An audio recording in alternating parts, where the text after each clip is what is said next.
I'm actually going to be giving away these prototype test shot helmets. These are my Brick Tactical World War II era helmets. We got the T90 Japanese Stahlhelm, M1 Pod helmet, and Brody helmet. All you have to do is go to the link in the description. It's my new song on my Aldera YouTube page. All you have to do, go over to it, leave a like, watch the video, and listen to the song, and subscribe to that channel, and I'll give these away to one lucky winner. All right, guys, we're doing a different style video. I just wanted to go over some prototype test shot helmets. So back when I started the process of designing my 4 helmets, so these are my own Brick Tactical helmets. They're injection molded just like Lego parts, made in the USA, made in Washington State. We have the T90 Japanese helmet, M1 Pot American helmet, the Stahlhelm from the Germans, and then the Brody helmet for the British. And in front of us here, we've got some kind of weird yellow colored helmets, and you might be wondering, why are they that color? And so let me walk you through the process. So I started by designing these helmets. I designed all of these, except I had some help with the M1 Pod helmet because it's got some tricky geometry that I just wasn't experienced with in CAD software. So I had some help with that, but other than that, I designed all the other ones myself. And so I designed them, sent them off to get a mold built for them, which is a pretty long process depending on which company and, you know, the complexity of the parts and how big the mold is. It can take anywhere from a month to a couple months. And in this case, it took probably about 6 weeks, so a little over a month, about a month and a half.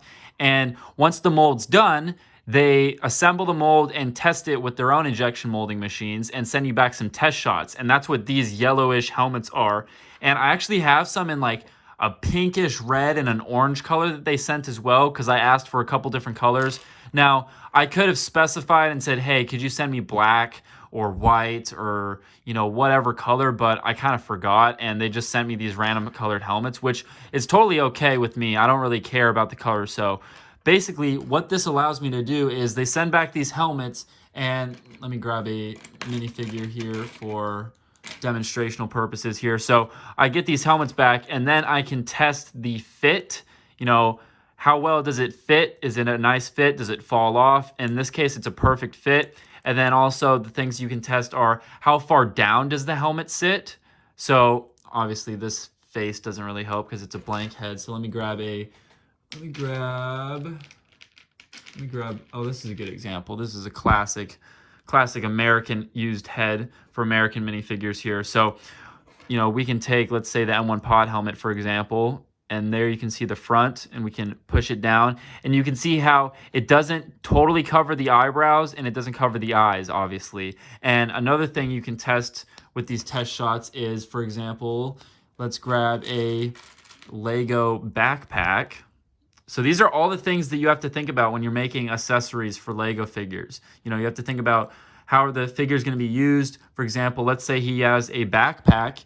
You know, will the helmet, will it interfere and touch the helmet? And in this case, it doesn't. It's got some clearance there. And so you can go through and do that test with, let's do the Stahlhelm, because that's another one that sits down pretty low.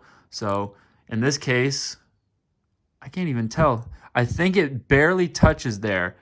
So, you know, there's different things you can test. Obviously, like the Brody helmet, you know, that's a pretty far up sitting helmet, so that's not going to be a problem. But, you know, there's things like that you just have to look out for. And I just thought it'd be cool to kind of explain to you guys part of the process is, you know, you get these test shots back, and you check everything. And let's say I didn't like the T90 helmet for some reason. I could say, could you change this, this, and this? And normally, depending on the change, you can change things.